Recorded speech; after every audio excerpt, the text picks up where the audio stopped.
जी नमस्कार, एक बार फिर से स्वागत है अपने YouTube channel the science mystery के ऊपर। आज हम विज्ञान विषय के तीसरे अध्याय की बात करने वाले हैं, जिसका नाम है धातु एवं अधातु। इसके अंदर अपन पहला टॉपिक पढ़ेंगे और इसके अंदर क्वेश्चन आने वाले हैं छोटे बड़े, उनके बारे में अपन साथ में डिस्कस करेंगे। इसके अंदर पहला टॉपिक अपने पास भौतिक गुणधर्म। धातु और अधातु के बीच मुख्य अंतर उनके भौतिक गुणों के आधार पर किया जाता है। अपन बात करने वाले धातु और अधातु की। धातु क्या होती है, अधातु क्या होती है, दोनों को साथ साथ अपन डिस्कस करेंगे। धातु के अंदर पहला टॉपिक है, इनकी चमकदार सतह होती है, लेकिन अधातु चमकीले नहीं होते। लेकिन इसके अंदर आयोडीन एक क्या है, अपवाद है, जो कि चमकदार होता है।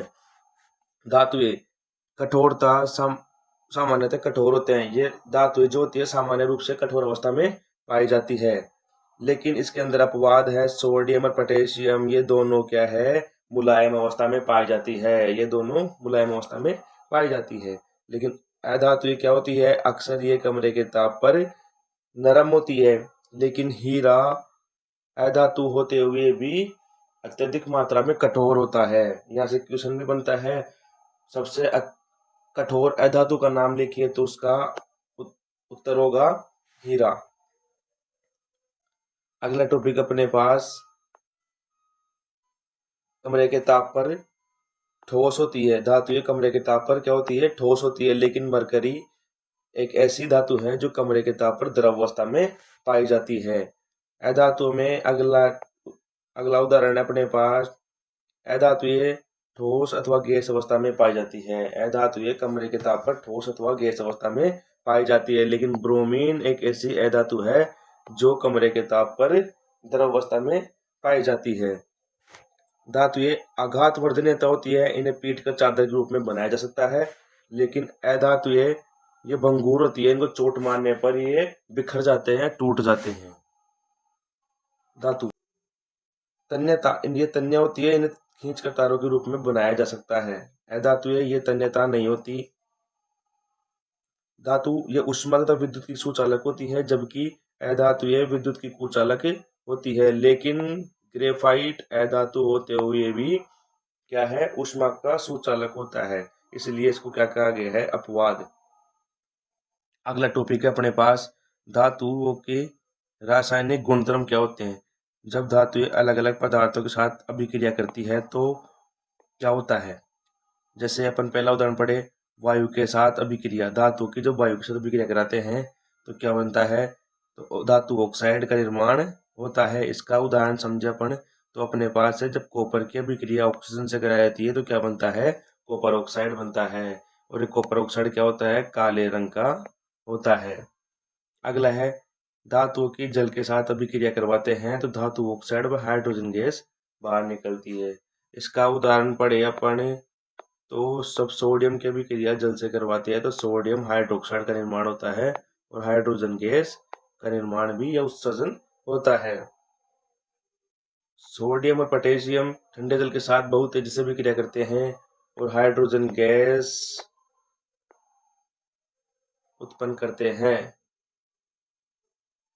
अगला है, अम्ल के साथ अभिक्रिया। धातु अम्ल के साथ अभिक्रिया करते हैं तो लवण और हाइड्रोजन गैस का निर्माण करते हैं। जैसे उदाहरण देखें अपन, एग्जाम्पल अपने पास एग्जाम्पल है, आयरन की अभिक्रिया जब हाइड्रोक्लोरिक अम्ल से करवाते हैं तो FeCl2 और हाइड्रोजन का निर्माण होता है। इसका दूसरा उदाहरण पढ़े अपन अभी, तो मैग्नीशियम की अभिक्रिया अगर अपन हाइड्रोक्लोरिक अम्ल से करवाते हैं तो मैग्नीशियम क्लोराइड और हाइड्रोजन गैस का निर्माण होता है। तीसरा टॉपिक अपने पास, सक्रिय श्रेणी क्या होती है। वह सूची जिसमें धातुओं को उनकी क्रियाशीलता के घटते क्रम में व्यवस्थित किया जाता है, उन्हें हम क्या कहते हैं, सक्रिय श्रेणी कहते हैं। जैसे सबसे अधिक सक्रिय श्रेणी के अंदर सबसे अधिक क्रियाशील धातु कौन सी होती है, पोटेशियम होती है।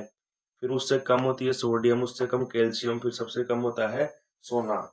सोना सबसे कम अभिक्रियाशील धातु है। अगला टॉपिक अपने पास, आयनिक यौगिक क्या होते हैं।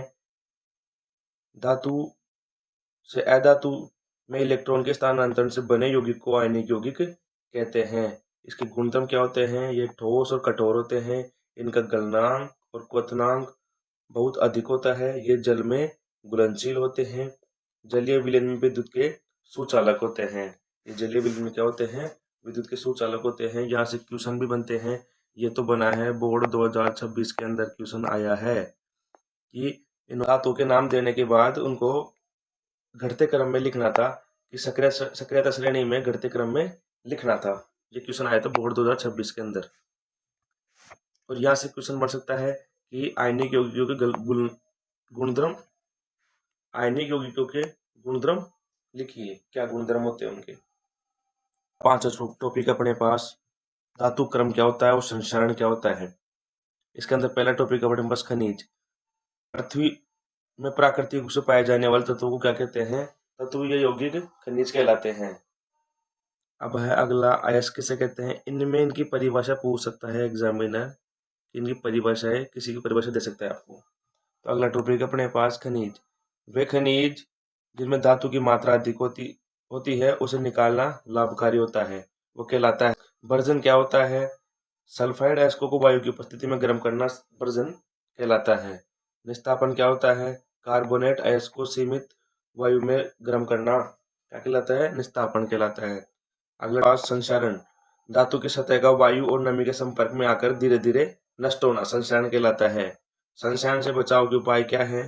पेंट करना, तेल लगाना, यजदिलेपन, लोहे पर जस्ते की परत चढ़ाना।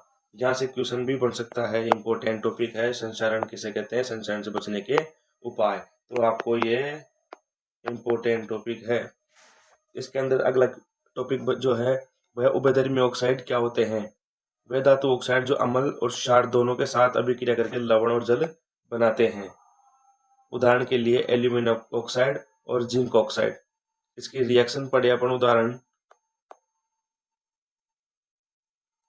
तो एल्यूमिनियम ऑक्साइड की अभिक्रिया जब अम्ल से करवाते हैं तो एल्यूमिनियम क्लोराइड और जल का निर्माण होता है। ठीक ऐसी प्रकार एक अभिक्रिया और दी गई है, ये अपने को याद रखने हैं एग्जाम्पल इसके। लास्ट टॉपिक अपने पास मिश्र धातु क्या होती है? दो या दो से अधिक धातुओं या फिर धातु और अधातु के समांगी मिश्रण को मिश्र धातु कहते हैं। इससे धातु को गुण सुधर जाते हैं। अगला टॉपिक है एक्वारेजिया क्या है? सांद्र HCl और सांद्र HNO3 का 3:1 का मिश्रण जो सोने को भी गला सकता है। ये इतना ज्यादा अम्लीय होता है कि ये सोने को भी गला सकता है। लेकिन HCl और HNO3 इसका अनुपात होना चाहिए, हाइड्रोक्लोरिक अम्ल तो होना चाहिए 3 और HNO3 होना चाहिए 1। इस अनुपात में होगा तो ये ज्यादा अम्लीय होगा। अगला टॉपिक अपने पास एनोडीकरण क्या है? एल्यूमिनियम पर ऑक्साइड की मोटी परत बनने की प्रक्रिया ताकि उसे जंग से बचाया जा सके, वो क्या कहलाता है? एनोडीकरण कहलाता है। धन्यवाद साथियों, ये अपना था चैप्टर नंबर 3। इसके अगली वीडियो में अपन इसके चैप्टर के क्वेश्चन, इंपॉर्टेंट क्वेश्चन के बारे में डिस्कस भी करेंगे। आप हमारे साथ बने रहिए, हमारे यूट्यूब चैनल को सब्सक्राइब कीजिए। यूट्यूब चैनल का नाम है द साइंस मिस्ट्री। अगर किसी भी विद्यार्थी को इस चैप्टर के रंगीन कलरफुल शॉर्ट नोट्स चाहिए तो मुझे इस नंबर पर व्हाट्सएप मैसेज करें, मैं आपको इसकी PDF सेंड कर दूंगा। धन्यवाद। हमारे चैनल को ज़्यादा से ज़्यादा लाइक करें, शेयर करें, सब्सक्राइब करें। धन्यवाद। मिलते हैं अगली वीडियो में अगले अध्याय के साथ। Thank you so much.